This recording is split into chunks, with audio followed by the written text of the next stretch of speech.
కుబేరా తరహా కుంభకోణం అన్నటువంటిది తెలుగుదేశం పార్టీ నాయకుడు చేశాడంటూ సాక్షి ఒకటి హైలైట్ చేసుకొచ్చింది. కొందరు టీడీపీ నేతలు ఆ పార్టీ సానుభూతి పడిన జర్నలిస్ట్ కలిసి గిరిజనులను అడ్డం పెట్టుకుని ప్రైవేట్ బ్యాంక్ నుంచి పెద్ద ఎత్తున రుణాలు తీసుకుని మోసగించిన ఘటన ఆదివారం వెలుగులోకి వచ్చింది. ఇటీవల విడుదలైన కుబేరా సినిమాను తలపించే రీతిలో భారీ స్కామ్ జరిగింది. నెల్లూరు జిల్లాకు చెందిన 56 మంది గిరిజనుల పేరిట 10.6 కోట్లను టీడీపీ నేతలు కాజేసినట్టుగా వెలుగులోకి రాగా ఈ మొత్తం దాదాపు 20 కోట్ల పైన ఉండొచ్చని అంచనా వేస్తున్నారు. నెల్లూరులోని యాక్సిస్ బ్యాంక్ ద్వారా జరిగిన ఈ కుంభకోణం బ్యాంక్ అధికారుల పాత్రపైన అనుమానాలు వ్యక్తమవుతున్నాయి. యాక్సిస్ బ్యాంక్ నెల్లూరు, ముత్తుకూరు బ్రాంచులు ఉన్నాయి. వివిధ ప్రాంతాల్లో నిరక్షరాస్యులైన వాళ్ళని కూలీ పనులు చేసుకునే వారిని, పశువుల కాపరులను టీడీపీ నేతలు ఆ పార్టీ సానుభూతి పడిన జర్నలిస్టు జాలి వాసుదేవనాయుడు, అల్లాబక్షు శివ వెంకట్ తదితరులు కలిసి బ్యాంకు రుణాలు ఇప్పిస్తామని నమ్మించారు. వారి నుంచి ఆధార్ కార్డులు, ఫోటోలు తీసుకుని బ్యాంక్ ఖాతాలు తెరిపించారు. ఇలా 100 మంది నిరక్షరాస్యులు అమాయకులు రికార్డులు సేకరించినట్టు తెలుస్తోంది.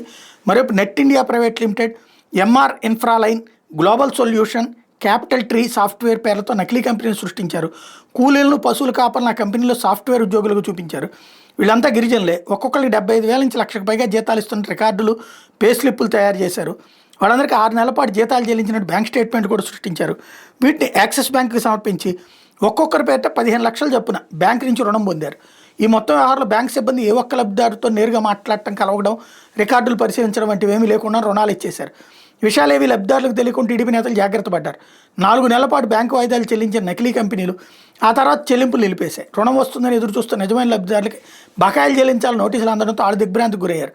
ఈ లావాదేవీల మీద అనుమానం రావడంతో Nellore Axis bank manager Madan Mohan Rao 2024 December 12 Muthukur police స్టేషన్లో ఫిర్యాదు చేశారు. తమ బ్యాంకులో 56 మంది పేరిట 10.6 కోట్లు రుణం పొందినట్టు ఫిర్యాదులో పేర్కొన్నారు. పోలీసులు కేసు నమోదు చేసిన దర్యాప్తు మాత్రం ఒక్క అడుగు కూడా ముందుకు పడలేదు. బ్యాంకు ఉన్నతాధికారులు కూడా వ్యవహారంపై స్పందించకపోవడం అనుమానాలకు దారితీస్తుంది.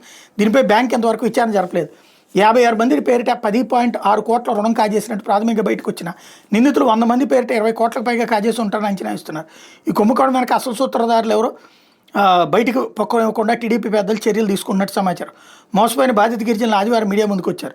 సుమారు 60 మంది తమకు జరిగిన మోసాన్ని యానాదుల సంక్షేమ సంఘం అధ్యక్షుడు కేసీ పెంచలే, జిల్లా సంఘం చైర్మన్ రావూరు కృష్ణయ్య, జిల్లా అధ్యక్షుడు మాదికల మురళి, ప్రధాన కార్యదర్శి మాకాని రవీంద్ర, మహిళా అధ్యక్షులు చెంబేటి కలిసి మీడియాకు వివరించారన్నట్టు వార్తని హైలైట్ చేశారు.